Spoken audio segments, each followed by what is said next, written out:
एक बार बुद्ध जंगल में ध्यान कर रहे थे। वे बहुत शांत और ध्यान में थे। तभी उन्होंने एक रोने की आवाज सुनी। वे उठे और रोने की आवाज की तरफ गए। वे एक गांव में पहुंचे और एक महिला को रोते हुए देखे। बुद्ध ने महिला से पूछा कि वो क्यों रो रही है। महिला ने बताया कि उसका बेटा बीमार है और वह मरने वाला है। बुद्ध ने महिला को सांत्वना दी और कहा कि वह उसके बेटे को ठीक कर देंगे।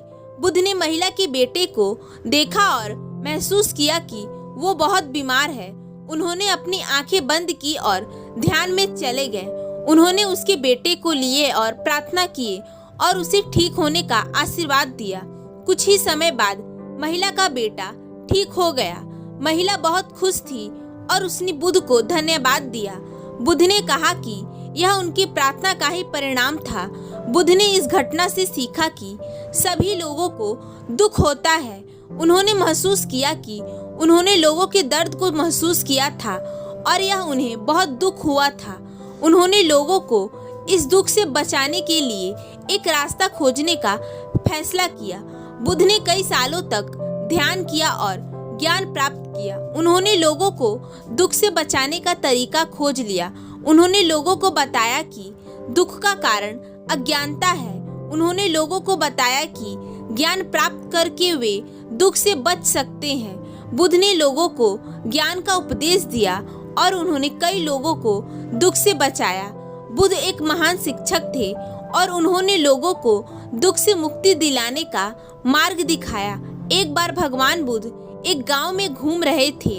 वे एक नदी के किनारे पहुंचे जहां एक महिला अपने बच्चों को नहला रही थी। बच्चे को बहुत सर्दी लग रही थी और महिला बहुत चिंतित थी। भगवान बुद्ध ने महिला को बुलाया और कहा, मुझे तुम्हारे बच्चे की मदद करनी है। भगवान बुद्ध ने महिला को एक आसन पर बैठने के लिए कहा और उन्होंने बच्चे को गोद में ले लिया।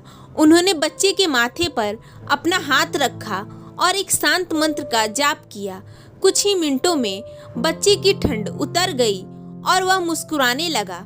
महिला बहुत खुश थी।